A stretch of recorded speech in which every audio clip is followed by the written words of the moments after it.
Today's topic is very clear.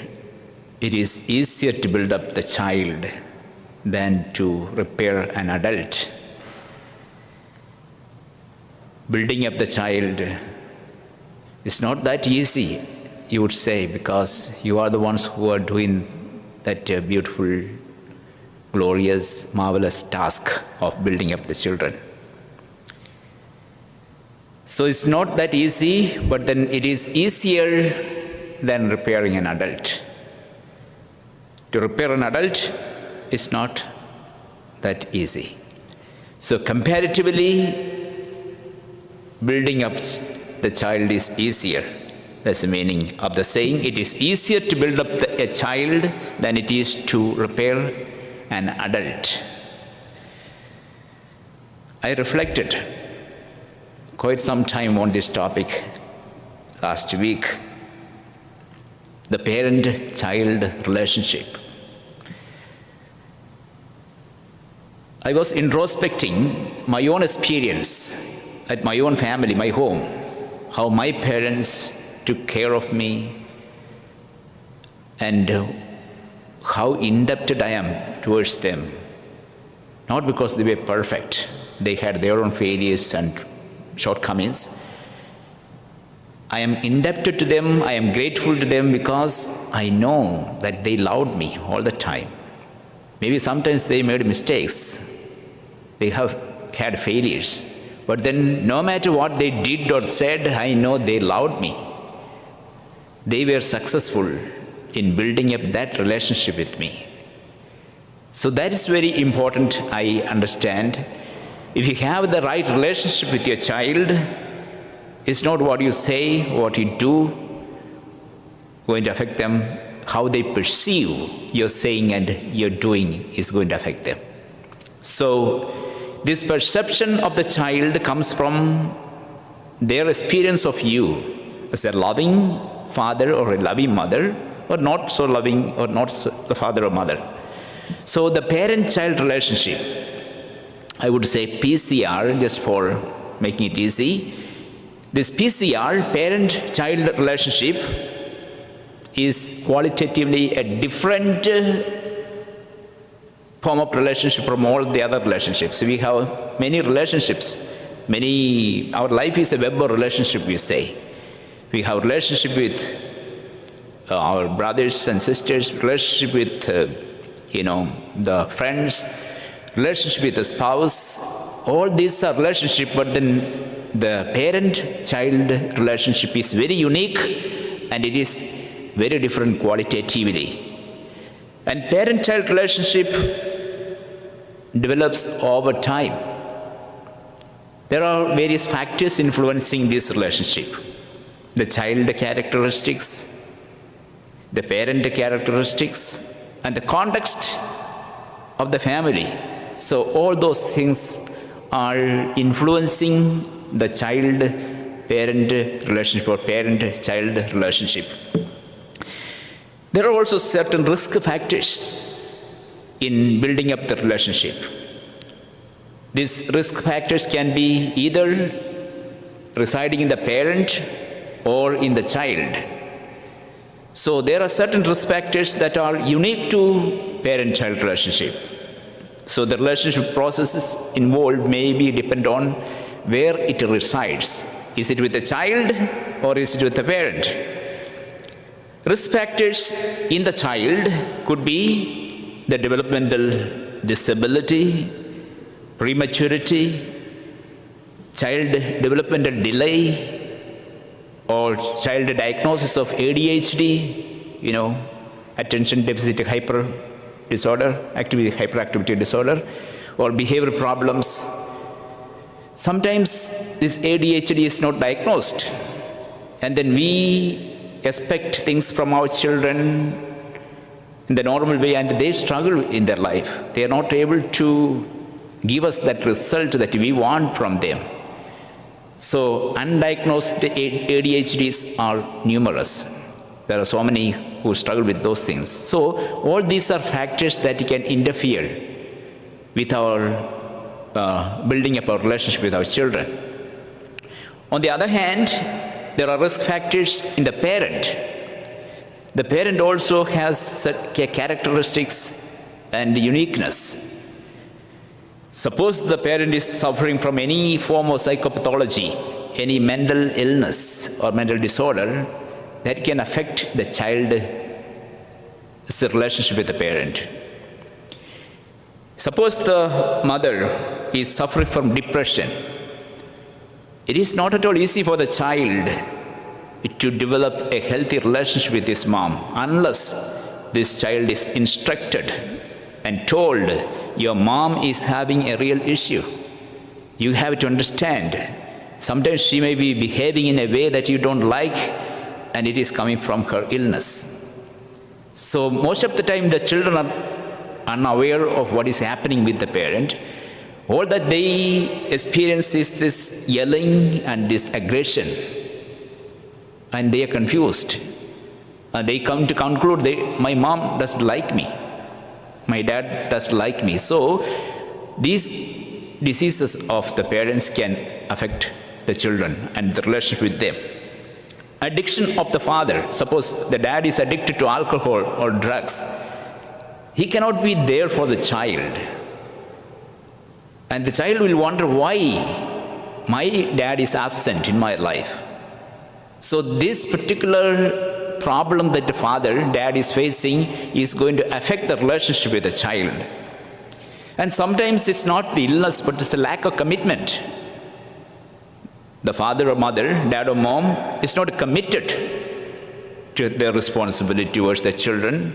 That can affect the relationship. Sometimes economic hardships. There's a problem. We have to take care of so many things and then we don't have enough time to be with the children. We have to work day in and day out. And then somehow we need to meet the ends. So that's so hard for many parents. We buy a house, we have to pay the mortgage, and we have to take care of many things. We have to pay the bill at the end of the month. We have to find some way to do so, work hard. So not having enough time to build up this relationship with the kids. Sometimes the temperament. And last week we spoke about the stress, how stress can affect our relationship. So, as I said, these factors can affect parent-child relationship. Sometimes it is with the children, sometimes it is with the parents. But then effective parenting, we are talking in the beginning about effective parenting. Effective parenting happens only where there is good parent-child relationship. And effective parenting produces this good parent-child relationship. So this is a kind of mutual thing. Effective parenting happens only when there is a good relationship, and good relationship happens when there is effective parenting. It's mutual. And parenting, as we know, parenting is a noble task, but it can be very challenging sometimes. And success of this parenting depends on the parent-child relationship, as I said in the beginning. So once you have established a strong bonding with your child, then parenting becomes much easier. You need to communicate to your child love. Once you win their hearts, then it is easier to raise them up. Once they conclude that my dad does not love me, my mom does not love me, it's so difficult to communicate anything to them. So, what is most important is to communicate to the children that you love them. I know that all the parents love the children. Most of them have more love towards the children than they love themselves. But then the problem is many fail to communicate this love. And children do not really understand this love. And sometimes it's so frustrating, to see how the children are behaving without understanding the love that we have in our heart. We have so much love for them, we live for them, we do everything for them, but then they don't understand this love, which means we have failed to communicate this love in a way that they can understand. It's not in our own terms. We have to communicate in the way that they can understand. So it's very important to have a healthy parent-child relationship. It's a primary focus of our life. We need to really take time to learn the skills to build this relationship and promote this relationship. So parent-child relationship lays foundation for the personality of a person, a child. A child's behavior is shaped and formed by this relationship. A child's personality is shaped by this relationship. A child's value system, even personality traits, are shaped by this relationship. So it is the key element in the growth of a child. So it's very important that we find the time and we need to learn the ways that we can build this relationship. So what happens when we have a good parent-child relationship? It helps the overall development of the child. The whole person. We learned the other day what is effective parenting. We said effective parenting is being and doing that which promotes the growth of the children. That which promotes physical growth, emotional growth, social growth, intellectual growth, and spiritual growth. They should be promoted in every way. So my being and my doing, when it promotes the growth of the child, is an effective parenting. So when I have this effective parenting, we said there will be healthy parent-child relationship. And when there is a healthy parent-child relationship, it helps the overall development of the child. The positive and healthy parent-child relationship is necessary for the development and growth of the child. Stronger the parent-child relationship, the better the child is able to accept corrections. Probably this is something that you struggle with. When you correct your child, it is not that easy. The child is not willing to accept that correction. There's a lot of resistance from the part of the child. So this resistance will be much less, or they will be able to accept the corrections with grace if you have been able to establish healthy relationship with this child.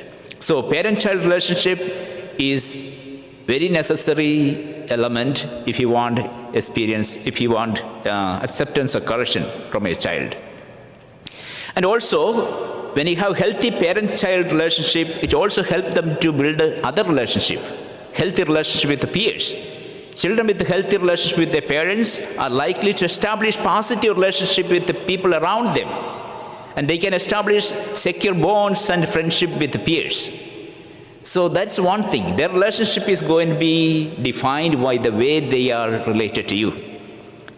The parent-child relationship will define their way of relating with other people.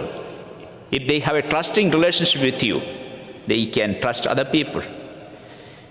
If they feel secure in their relationship with you, they feel that security with others. So the parent-child relationship is very important aspect of helping children to develop other relationships.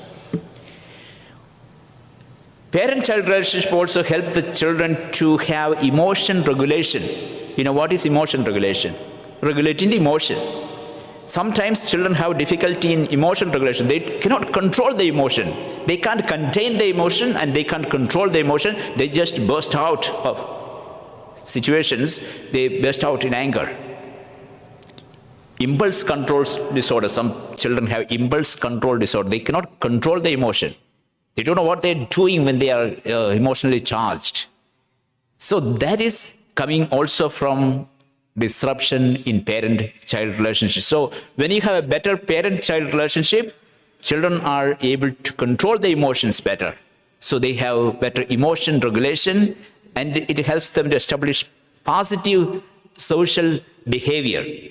So when they go to the society, they will be respected because they can behave well in the society because they have learned it from the family.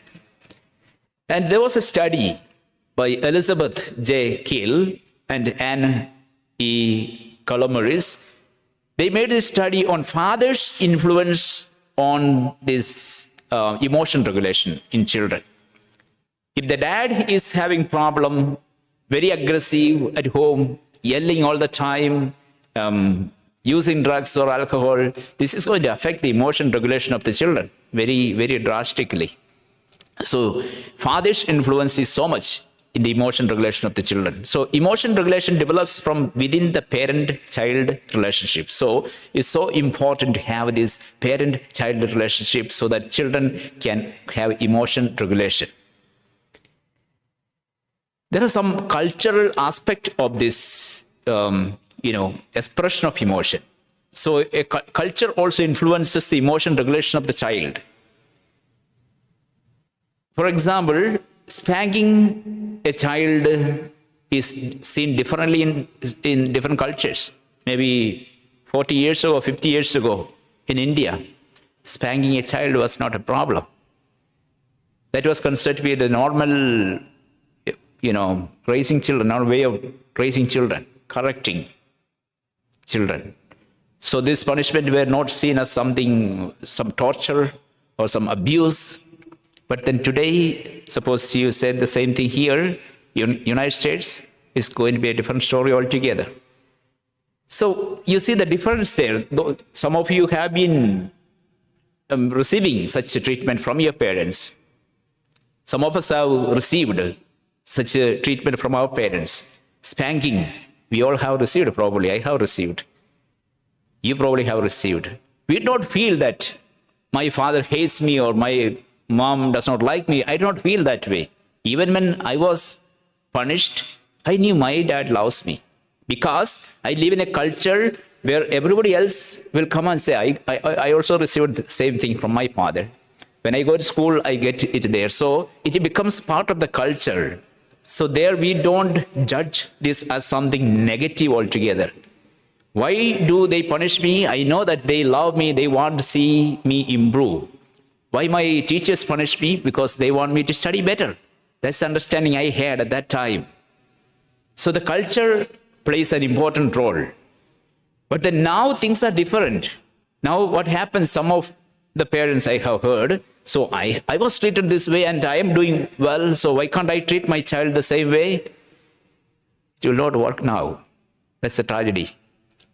You were born in a different culture and you had a different perception about that treatment, that particular experience. Your perception is so important. It's not the event that is so important, it is the perception. There is something called the 90-10 principle by Stephen Covey. Stephen Covey, the one who wrote The 7 Habits of Highly Effective People. Stephen Covey speaks about the 90-10 principle. You know what it is? The 90-10 principle says 10% of our life consists of things over which we don't have any control. We contract an illness, there was an accident, there was a death in the family. We have no control over those things. They just happen to us. But then they are only 10% of our life. The rest 90% of your life depends on how you take this 10% of your life. How you interpret this 10% of your life. What meaning you give to this 10% of your life. So that is what is going to make the difference. So 10% of the events, 90% of your perception. So the same thing can be perceived differently in different cultures at different times. So what I experienced, that was it in a different culture, in a different setting, and I had different understanding of that. Now, if I do the same thing here, the children here do not understand that. Because when they go to school, they are told, you are not supposed to be spanked. You are not supposed to be yelled at. And they know this is something wrong. And their perception of this yelling or this spanking is very different from the notion that we had or we have. So it does not work. Since it worked with me or with you, does not mean that it's going to work with the children now. So we had to make this distinction. Many parents make this mistake, I know, that's why I'm just stressing it so much. So just because you had this experience and you were okay, you grew through that, does not mean that this is going to help your child. Because their perception of the same experience is very different from the perception that you had about this experience. Clear? So, very important point to note. Acceptance of the event and interpretation of the situation is very important. Just to keep this in your mind. Acceptance of the event and interpretation of the event or situation is what is going to give meaning to that experience. That is what is going to trigger the emotion in the person. So, this is very important, key element. Now, there are two elements or two concepts in parent-child relationship. Psychologists speak of two necessary ingredients, we say, for an effective parent-child relationship. What are they? One is acceptance and the other one is non-acceptance. Acceptance of the child and non-acceptance of the child. Do you accept your child? Have you accepted your child, or do you still find it hard to accept this child? You had a dream about your child, and when this child was born, this was born the way that he or she is. Have you accepted this child? The first sight, sometimes you had a very different idea of a child. I have seen people who have rejected their children because they were disfigured. There is one convent in somewhere near Changanasheri side. I forgot the name of the convent also. Sisters are taking care of those children. Parents, when they see this child, they don't want this child. So they just want to throw it away. They don't want deal. They don't want to even look at them. So these sisters will go and pick them up. And they are raising these kids. So there are people who find it difficult to accept their children. So this is very important. Have you accepted your child, or have you not been able to do that? Have you been able to accept your child as she is? You had your own dream of a child, and when you got this child, it was probably different from the dream. So have you been able to accept the child as he is or as she is? And again, please do not compare your child. These are not new things, I know. You all know it very well, but then I hope this is a reminder which can help us. We should not compare our children with anybody else's children. We should not compare our one child with another child. Every human being is unique. I am a unique human being and I have a unique role to play in this world. I do not have to be like somebody else in the world. This child need not be like the other child. Your child need not be like somebody else's child. Your child is a unique person, and we have to accept this person uniquely as a unique gift from God. So please do not compare your child with any other child, and remember, never make any statement of comparison, particularly in their hearing. When they hear a comparison from the parents, it's so devastating. It's so disheartening. It affects their personality. It affects their self-confidence. It is going to affect them forever. So now the concept of acceptance and non-acceptance is very important. Even before birth of the child, there is acceptance or non-acceptance. You get married and you realize that wife is pregnant, or you understand you are pregnant. And then suddenly you have a feeling, no, this is not the time to get pregnant. I have to do many other things. I did not want this child at this time. That feeling is communicated to the child. A feeling of rejection is there itself in the womb. The child is getting the message, I not wanted. So when you feel that this child is not needed now, you're communicating a message to the child, I not wanted. That is going to affect the child. And again, after birth, how you accepted the child. So this acceptance of the parents is going to affect this child, and it's going to affect the relationship with the child. Even sometimes what happens is, suppose when the child was in the womb, you experienced this difficulty and you did not want to have this child, but after child was born, you were ready to accept, but then child is not able to connect with you, because the child has already experienced this rejection and distanced himself or herself from you. So that needs to be healed. Child has to experience healing from that. The mothers who connect with their baby during pregnancy are more likely to interact in a more positive way with the infant after it is born. So, when the child is in the womb, you need to connect with the child. We need to talk to the child. We need to love the child. We need to take care of the child. So, once you are able to communicate with the child in the womb, then you will be able to communicate with the child when it's born. So this was a research, a study done in Cambridge University. This study shows that the women, the mothers who were able to connect with the child while they were in the womb, were able to connect with the children later much better way. So the feeling of acceptance starts in the womb. I am grateful for this precious gift in my womb. So when I accept this child as a gift from God, and I love this gift, then I'm communicating that acceptance to that child who is in my womb. After birth, and you are there for the child, the child feels accepted. You lavish your love on the child. You're always there for the child, and the child feels accepted. And if the child feels accepted, then a positive identity is created in the child. The child feels self-worth, and child experiences a dignity within herself or himself. So this experience of acceptance is very important element in the growth of a child.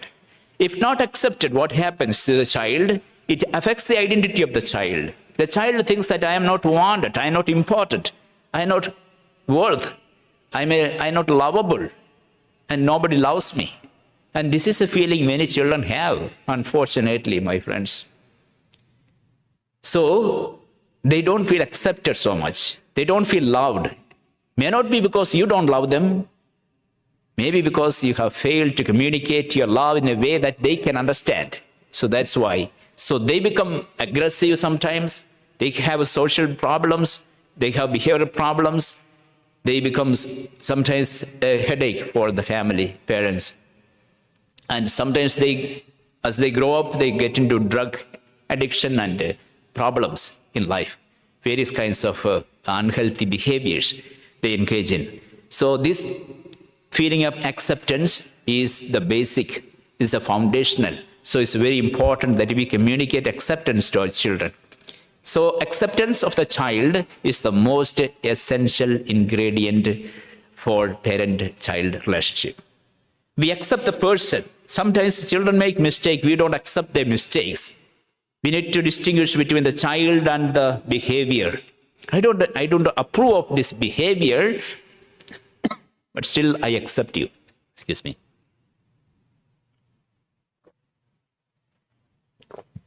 So I accept you, but I don't accept this particular behavior from you. That we can communicate to them.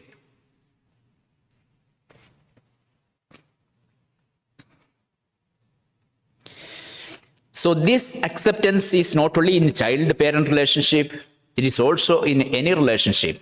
Any relationship is of feeling of acceptance and non-acceptance. You know, a relationship between husband and wife is also same. Have you been able to accept your wife as she is? Have you been able to accept your husband as he is? If you have not been able to accept, then that relationship is not going to be that intimate. There will be difficulty in intimacy in such a relationship. Suppose you have not accepted your husband as he is, or your wife as she is, you will find it hard to have intimate relationship with that person. You know, I always speak about this mental frame. You know, psychology speaks about a mental frame with which you are born. During the wedding homily, I usually speak about this mental frame. Everyone is coming into this world with this mental frame. So I have a mental frame of the spouse whom I want to marry. So everybody is growing up this mental frame. Then you come across many people, or many people come across to you, and you see them, and then you match this person with the mental frame that you have, and you find some people, okay, identifying with this mental frame, some are not. Sometimes you are okay with this mental frame and but the person does not. That person has some other mental frame, so they say, no, I don't want. So it goes on for some time. At the end, you find one person who will fit into this mental frame, and okay, you're happy. You propose and you get engaged, and then you get married. So that is a mental frame. That's a wonderful experience. Suppose you can find somebody who is corresponding to the mental frame that you have. Life is beautiful. Sometimes that does not happen. Sometimes even after getting married, what happens, your mental frame is something else and you look for somebody else. If suppose you are not happy in your marital commitment, your commitment to the child also is going to be very minimal. If you are not committed to your spouse, yes, it is going to affect your commitment to the child most of the times, not all the time. So it's very important. Acceptance of the spouse is very important. It's foundational if you want to accept the child. So acceptance is very foundational to any relationship. So relationship in general, very shortly if I say, to be is to be related. We are people, we are social beings. Emil Durkheim, social psychologist, sociologist, he speaks about to be is to be related. We are people who are meant to be with the people in the community. What brings happiness to our life is our relationship. When I have a healthy relationship, I'm a happy person. When there is a wedge in my relationship, my happiness disappears. I'm in trouble. My physical, psychological, spiritual health, everything depends on my relationship. My emotional well-being, my mental satisfaction, my urge to go to work and do things, all these are coming from my relationship. Relationship is very important. And relationship is spirituality too. What is spirituality? Spirituality is one's understanding of God, self, others, and the universe, and the resulting relationship. This is spirituality. Spirituality is one's understanding of God. Based on this understanding, I have a relationship with God. Understanding of other people. Based on this understanding, I have a relationship with other people. Understanding of self, and then I have a relationship with myself. Understanding of this universe, and then based on that, I have a relationship with this universe. So spirituality is one's understanding and the relationship. So this is important to know that relationship is the foundation of our well-being.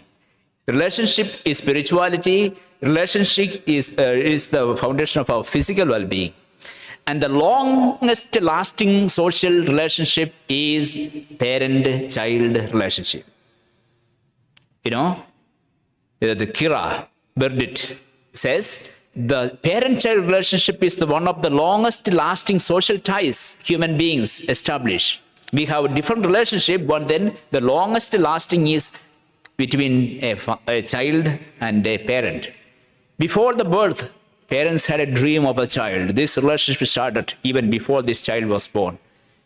This child was born first in their heart, in their mind. They had a dream of a child. I want to have a child.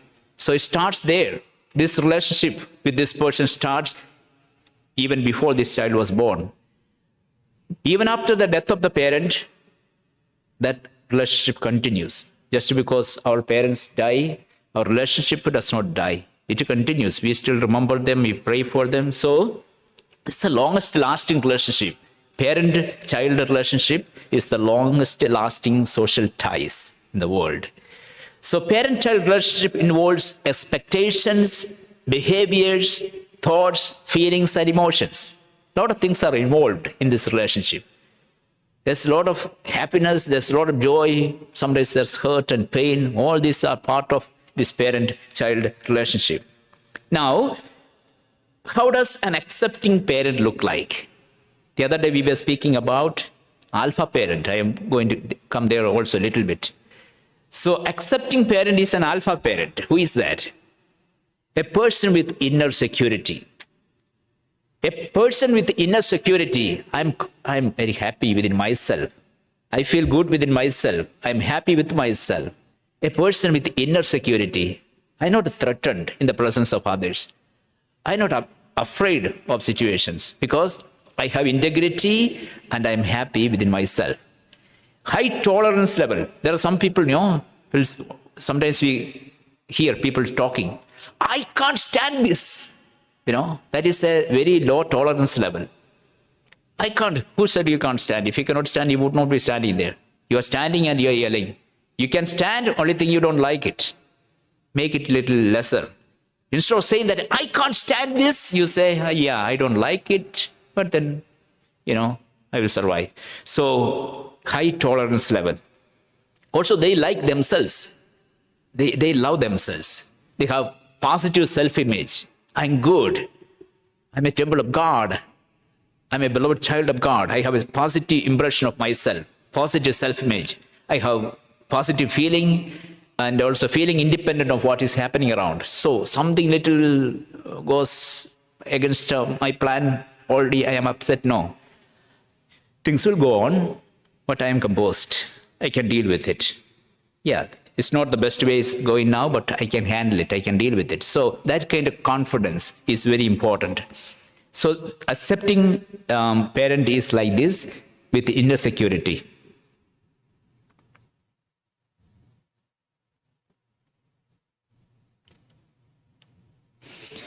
And this is also alpha parent. The other day we were speaking about alpha parent. Alpha parent is confident, outcome independent, relaxed, at ease no matter what is happening around, more or less same. And alpha parent, we said, acknowledges the child's emotions, creates a safe space for them. We had covered some of these things last week, so I just remind you in this context. So become an alpha parent. Some of the parents called me and said, I'm trying to become an alpha parent now. And I was so happy to hear that. That's what we need to become, an alpha parent. Authoritative parenting, we said in the first class. Alpha parent, more or less same. Communicates without judgment and leads by example. And the alpha parent is confident that the children will follow their example. And they stay calm in hectic or emotional situation. Situation is not the best, but then they keep their cool. Think flexibly and go with the flow. They are not rigid. Create a safe space for the child and express their feeling. So they can listen to the child. Even if child is upset, suppose I get panic and upset, then I can't help that child. I'm a counselor. I sit with patient people, clients, and when they are upset, suppose I am upset already, then I can't help them anymore. So I have to keep my cool. Then only I will be able to help them. So create a space for the child.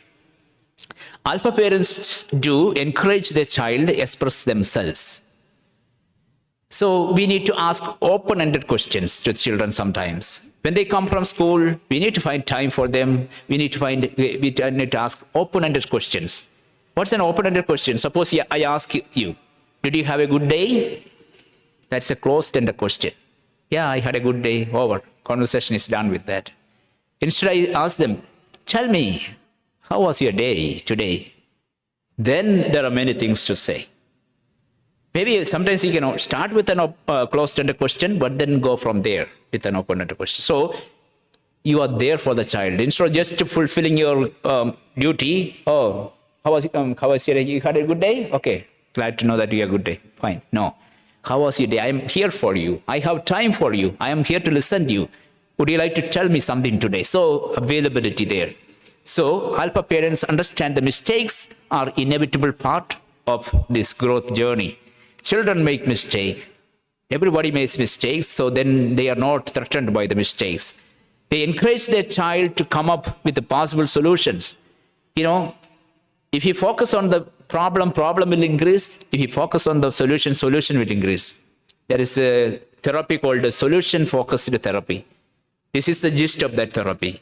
It teaches, if you focus on the problem will increase. If you focus on the solution will increase. You focus on the solution. Ask the child to find the solution. The solution is within myself. Every problem I have also a solution within myself. I should help that child to explore that solution from within.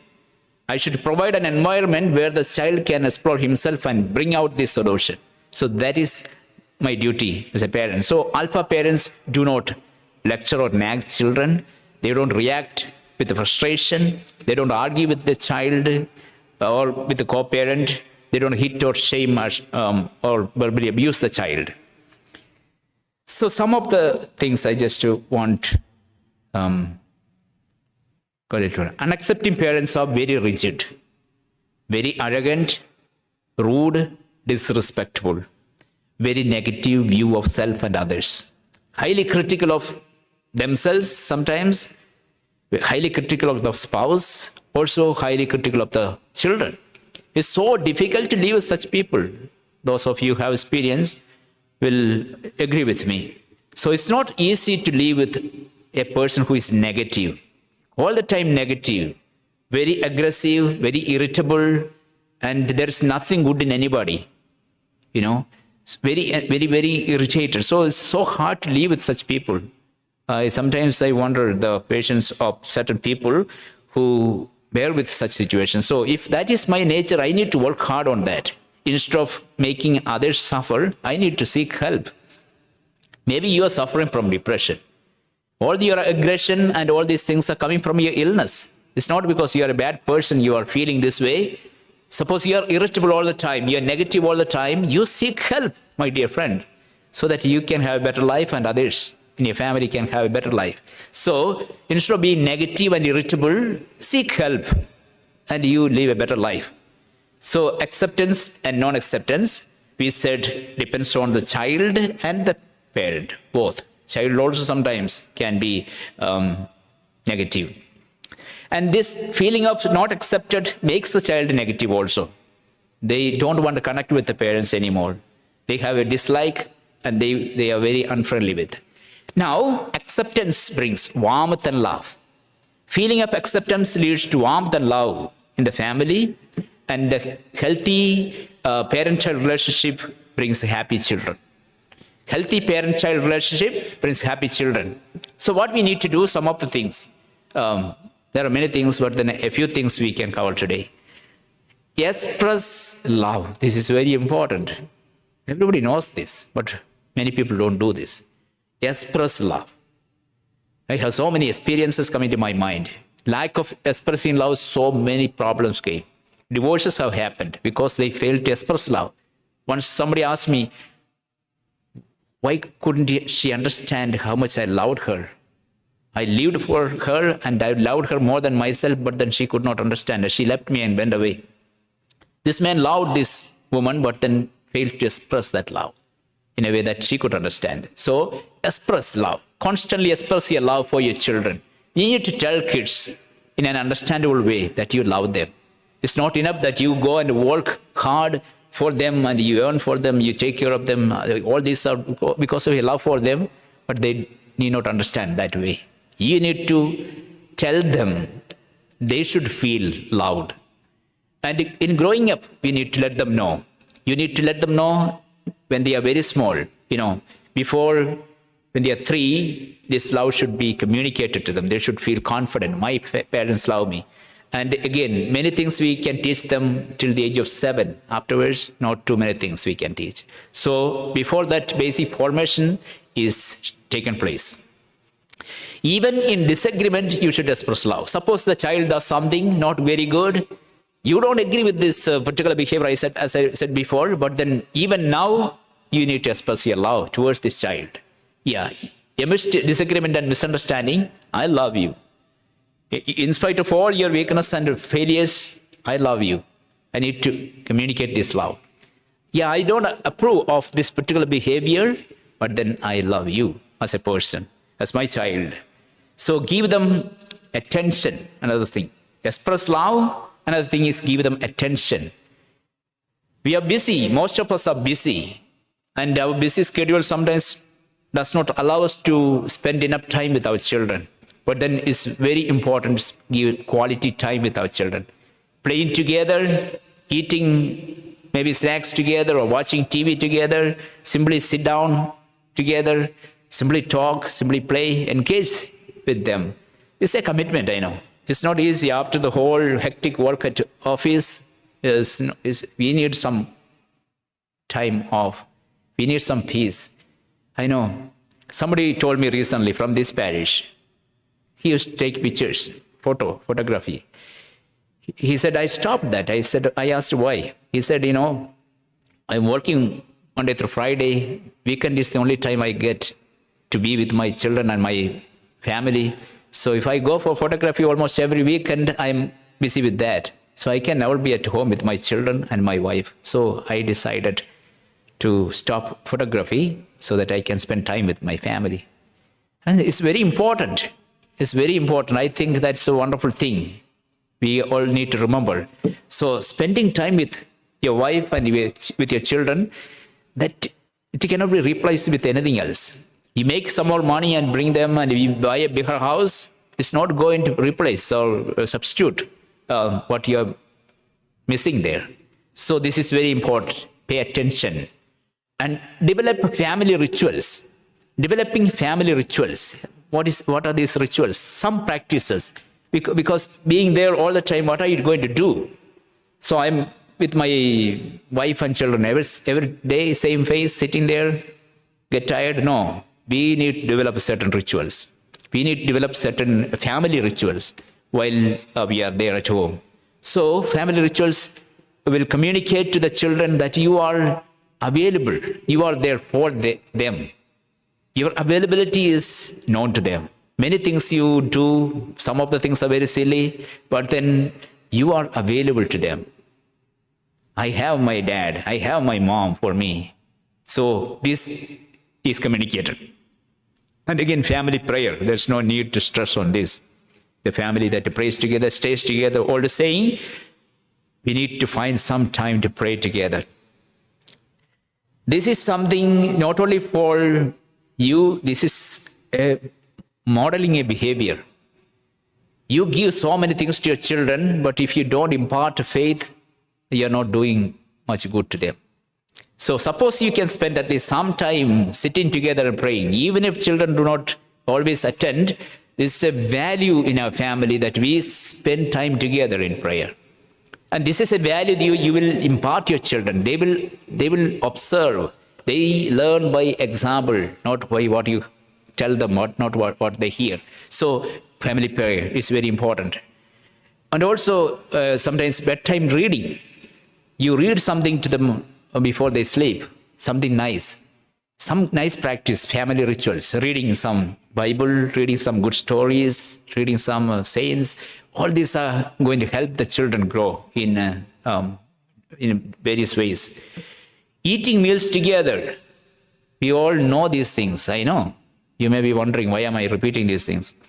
We all know these things, but we don't practice it most of the time. I'm reminding you.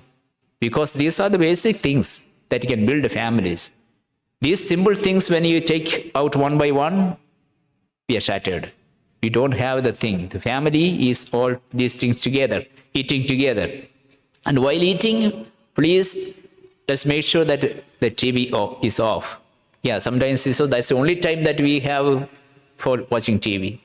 But then we fail to take care of the essential things there. So communication is very important. Conversation is very important. And the company of others is very important. And avoid arguments during mealtime. Very often what happens during the mealtime, something will come up. All the problems during the day will come up at the table. And that will spoil the soup. That is going to ruin everything. The whole day is coming to a close with a negative tone. So do not address issues which are deep during the mealtime. Enjoy the meal. And afterwards we need to talk, if you need to talk in serious things, serious matters. So don't get into arguments during the meal. And validate the feeling of the children. Sometimes they have feelings. And you sometimes may not think that your little child has concerns. They have feelings, they have concerns. We need to validate their feelings, understand them. So make them feel that you understood them. So when children say something, yeah, I heard this one. I understood, but then you have to communicate to them that you understood. By paraphrasing or restating the thing or reflecting back the thing, you can communicate to them, yes, I understood you. Yeah, I'm taking it serious. Okay, this is very important that you pay attention and you communicate to them, yeah, that you listen to them. And be non-judgmental. When your child is coming with some issues, don't blame her. Very often it has happened when children were, ill-treated or abused, and they came to the parents. And once I remember one young girl told me she was abused by somebody. That was a horrible experience, as you know. That's a horrible thing for her. But then more than that experience, what hurt her was when she came and told her mom, she did not believe this is true.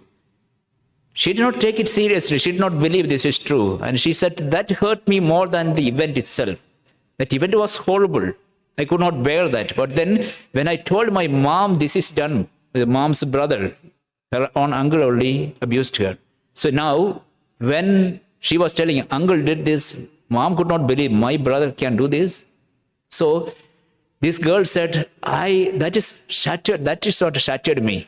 The experience was even more tolerable than my mother's response to my situation. So this is very important, that be non-judgmental and validate the feeling of the children. Take them seriously when they come with certain concerns. Sometimes they don't talk things clearly. Maybe you notice some changes in their attitude and behavior. We need to be available so that they can talk to us. We should talk to them, help them to talk. Sometimes they may not be free to talk about the things that are so deep and concerning them. So we need to provide unconditional acceptance and listening, and spend quality time with our children so that they feel free to talk to us. Spend time with our children. Most of the time, children don't think that parents can really understand us. They don't think that parents can be really a support to us. And they don't know where to turn to. And sometimes they turn to wrong places. So we need to let them know that we are here for you and we can understand you. We will help you. We are here for you. Okay? So it's very important. So with this little story, I'm going to stop. A man came home from work late again, tired and exhausted, to find his 8-year-old son waiting for him at the door. Daddy, may I ask you a question? Yeah, sure. What's that? Daddy, how much money do you make an hour? That's none of your business. What makes you ask such a question? I just want to know. Please tell me, how much do you make an hour? If you must know, I make $20 an hour. Oh, looking up, he said, Daddy, may I borrow $10, please? If only the reason you wanted to know how much I make, then you go to bed. The little boy quietly went to his room and shut the door. After an hour or so, the man had calmed down and started to think he may have been a little too hard on his son. Maybe there was something he really needed to buy with that $10, and he really didn't ask for money very often. The man went to the door of the little boy's room and opened the door. Are you asleep? No, Daddy, I am awake, replied the boy. I have been thinking maybe I was too hard on you earlier.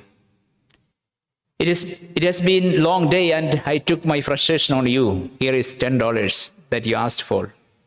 Son, little boy said, okay, thank you, Daddy. And now he reached to his pillow, under the pillow, and took another $10 and he said, Daddy, I have $20 now. Can I buy an hour of your time? Probably this story you have heard. Whenever I read this story, it teared my eyes because it's the reality of the experience of many children. They need you. They need your time, not just your money.